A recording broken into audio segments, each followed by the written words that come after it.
শ্রীলঙ্কার বিপক্ষে হারতে থাকা ম্যাচ জিতালো বাংলাদেশের সাইলেন্ট কিলার এবং বুড়ো খেলোয়াড় মাহমুদুল্লাহ। অথচ এই মাহমুদুল্লাহকেই কত তিরস্কার করেছিল কোচ হাতুরু সিংহে। দর্শক, বিস্তারিত জানতে অবশ্যই ভিডিওটি শেষ পর্যন্ত সবাইকে দেখার অনুরোধ রইল। বিশ্বকাপের আগে বাংলাদেশের দলের সবচেয়ে আলোচিত নাম ছিল মাহমুদুল্লাহ রিয়াদ। বিশ্বকাপের দলে তাকে নেওয়া হবে কিনা কিংবা ফিটনেস ইস্যু কাটিয়ে রিয়াদকে মাঠে নামানো হবে কিনা সেটা নিয়েও ছিল শঙ্কা। বিশ্বকাপের তাই প্রথম ম্যাচে মাহমুদুল্লাহকে রেখেছিল কোচ হাতুরু সিংহে। তারই প্রতিদান দিলেন মাহমুদুল্লাহ রিয়াদ। মাহমুদুল্লাহ রিয়াদ যে এখনও ফুরিয়ে যাননি তার প্রমাণ বারবারই দিচ্ছেন তিনি। ওয়ানডে বিশ্বকাপে উপেক্ষিত ছিলেন তিনি, তারপর নিজের পারফরমেন্স দিয়ে সকল সমালোচনার জবাব দিয়েছেন তিনি।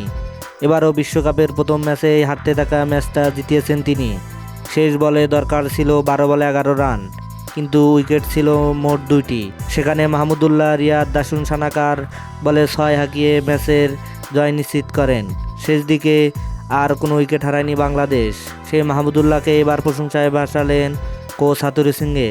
হ্যাঁ দর্শক, আপনি কি মনে করেন বাংলাদেশের সর্বকালের সেরা ফিনিশার মাহমুদুল্লাহ রিয়াদ?